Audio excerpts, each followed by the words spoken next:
Hello अस्सलाम वालेकुम। कैसे हैं आप लोग? उम्मीद है आप लोग सब खैर खैरियत से होंगे। अपने नफ्स के ऊपर सिर्फ 2 उंगलियां रख के ये वजीफ़ा मुबारक आप पढ़ लें और उसके बाद जिस शख्स का आप नाम लेंगे वो शख्स आपसे 1 मिनट भी दूर नहीं रह सकेगा। और अगर आप किसी शख्स से मोहब्बत करते हैं और उसने अगर आपको धोखा दे दिया है या आपको धोखा देकर अगर किसी के साथ अटैच हो गया है, किसी और में इंटरेस्टेड हो गया है और उस इंसान ने आपसे वादे कसम करके फिर भी आपको छोड़ दिया है, किसी की खूबसूरती देखकर या किसी की दौलत देखकर अगर वो शख्स चला गया है या कोई भी मसला इससे रिलेटेड है, उसकी वजह से अगर आप दिन रात रोते हैं या परेशान होते हैं, को इसी तरह याद करेगा या याद करेगी।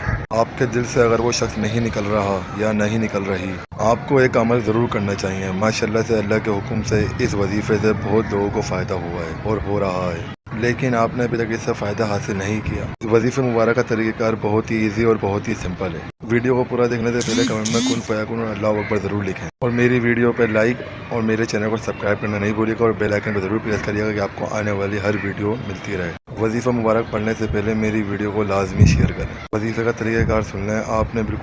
आपने तन्हा यानी अकेले बैठ जाना है। अगर उस इंसान की तस्वीर है तो सही है, वरना आपने उसका तसव्वुर करना है।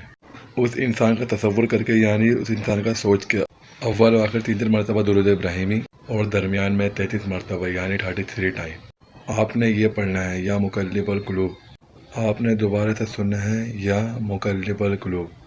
ये वजीफ़ा आपने अपने नफ्स के ऊपर 2 उंगलियां रख के कर लेना है और उसके बाद 33 मरतबा मतलब 33 टाइम पूरा हो जाए और उस शख्स की फ़ोटो पे या तसव्वुर करके फूंक देना है मतलब दम कर दें। और उस अमल के बाद आपने अल्लाह पाक से दुआ करनी है अपने मसले के हवाले से। 3 से 4 मिनट का वजीफ़ा है जो आपने सिर्फ एक ही बार करना है। और ये वजीफ़ा अगर आप फजर की नमाज़ के बाद करते हैं तो बहुत बेहतर है, और अगर आप फजर की नमाज़ के बाद नहीं कर सके तो ये वजीफ़ा इशा की नमाज़ के बाद भी कर सकते हैं। इंशाअल्लाह ये वजीफ़ा आपके लिए अल्लाह पाक के हुक्म से बहुत अच्छा साबित होगा। अपना बहुत ख्याल रखिएगा। इंशाअल्लाह मिलते हैं। जज़ाकल्लाहु खैर।